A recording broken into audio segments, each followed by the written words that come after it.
আমার বাড়িতে সবাই ডিম তেমন একটা খেতে চায় না, তবে এইভাবে যেদিন রান্না করি সেদিন সবাই অনেক মজা করে খায়।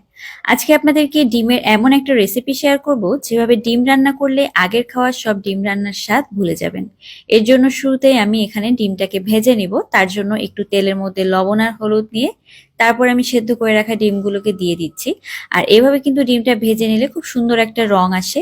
আর আগে থেকে যদি ডিমের মধ্যে হলুদ লবণ মেখে রাখেন, সেক্ষেত্রে দেখা যায় তেলটা নষ্ট হয়ে যেতে পারে এবং ডিমটাও সুন্দরভাবে ভাজা হয় না। এবার আমি ডিমগুলোকে হালকা একটু লাল লাল করে ভেজে তুলে নিচ্ছি। আমি এখানে 5টা ডিম রান্না করছি, সেই পরিমাণ মশলা এখানে দিব।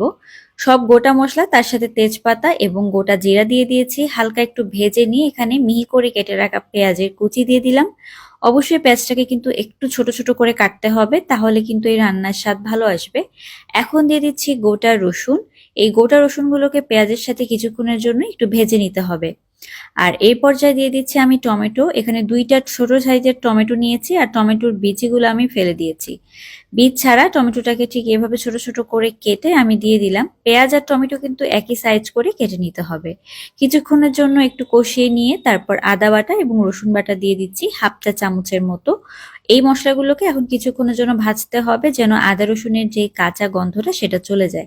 এখানে আমি কিছু শুকনা মশলা দিব, তার মধ্যে হলুদের গুঁড়া, মরিচের গুঁড়া, লবণ, ধনিয়ার গুঁড়া, জিরার গুঁড়া, তার সাথে গরম মশলার গুঁড়া। সবকিছুই আমি 1/2 চামচ করে নিয়ে নিয়েছি। শুধুমাত্র মরিচের গুঁড়াটা আমি 1 চামচ পরিমাণে নিয়েছি। এখন এই মশলাগুলোকে অল্প একটু পানি সহকারে ভালোভাবে ভুনা করে নিতে হবে। তারপর এখানে আমি দিয়ে দিব ফেটে রাখা টক দই। টক দইটাকে কিন্তু ভালোভাবে ফেটে তারপর দিতে হবে। এতে করে হবে কি, টক দইটা ফেটে যাবে না। আর টক দই ভালোভাবে ফাটিয়ে না দিলে কিন্তু একদম ফেটে যাবে এখানে দেওয়ার পরপরই। তাই অবশ্যই টক দইটাকে ভালোভাবে ফেটিয়ে নিতে হবে। কিছুক্ষণ টক দইটা কষিয়ে নেওয়ার পরে আমি সিদ্ধ করে রাখা যে ডিমগুলা রেখেছিলাম সেগুলোকে দিয়ে দিচ্ছি। এখন এই মশলার সাথে কিছুক্ষণের জন্য কষিয়ে নিয়ে তারপর সবকিছু ভালোভাবে রান্না হওয়ার জন্য আমি এখানে পানি দিয়ে দিচ্ছি। এবার চুলার আঁচটা হাইতে রেখে আমি কিছুক্ষণের জন্য খুব ভালো করে রান্না করে নিব, যেন ডিমের ভিতরে মশলাগুলো একটু ঢুকে আর তার সাথে রসুনটাও সেদ্ধ হয়ে যায়। আর ডিমগুলো কিন্তু আমি ভাজার আগে একটু চিড়ে নিয়েছি, এতে করে ভিতরে কিছুটা হলেও মশলা ঢুকবে। এখন দিয়ে দিব এখানে কাজু বাদামের বাটা। আর চাইলে কিন্তু আপনার এখানে কিশমিশ বাটাও দিতে পারেন, সেক্ষেত্রে আলাদা করে একটুখানি চিনি দেওয়ার দরকার নেই। আমি খুব অল্প পরিমাণে একটু চিনি ব্যবহার করেছি, যেহেতু এখানে টক দই দিয়েছি।